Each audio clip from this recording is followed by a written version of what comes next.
బెంగళూరులో ఒక మహిళకు విచిత్ర అనుభవం ఎదురైంది. ఆఫీస్కు ఉబర్ నుంచి క్యాబ్ బుక్ చేసుకుంది.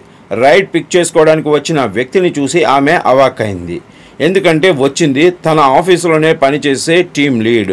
తన అనుభవాన్ని సోషల్ మీడియాలో షేర్ చేస్తూ ఆమె ఒక స్క్రీన్ షాట్ను పోస్ట్ చేసింది. ఒక ఆసక్తికరమైన విషయం జరిగింది. నేను ఉబర్ బుక్ చేశాను.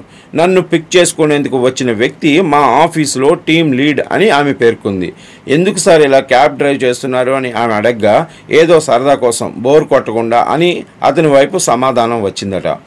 ఈ పోస్ట్ వైరల్గా మారింది. నెటిజన్లు వివిధ రకాలుగా స్పందిస్తున్నారు. ఇదేం సరదారా బాబు అంటూ కొందరు స్మైలీ ఎమోజీలు పెడుతున్నారు. ట్రాఫిక్ అత్యధికంగా ఉండే నగరంలో సరదా కోసం క్యాబ్ డ్రైవింగ్ ఏంటి? ఈ కేసు ఏదో తేడాగా ఉందని ఒకరు వ్యాఖ్యానించారు. అమెరికాలో ఒక పెద్ద సంస్థ సీఈఓ కూడా పార్ట్ జాబ్ కింద హోటల్లో సర్వర్గా పనిచేయడానికి వెనకాడరు. కానీ మన దగ్గర ఇదో పెద్ద విషయం అని మరికొందరు కామెంట్స్ పెడుతున్నారు. జూలై 2024లో కూడా ఇలాంటి సంఘటనే ఒకటి జరిగింది. ఒక మైక్రోసాఫ్ట్ సాఫ్ట్వేర్ ఇంజనీర్ వీకెండ్లో ఆటో డ్రైవింగ్ చేస్తూ కనిపించాడు. తన కంపెనీ హుడీ ధరించి తన జీవితంలో ఒంటరితనాన్ని అధిగమించడానికి డ్రైవింగ్ చేస్తున్నట్లు తెలపడం అప్పట్లో వైరల్గా మారింది.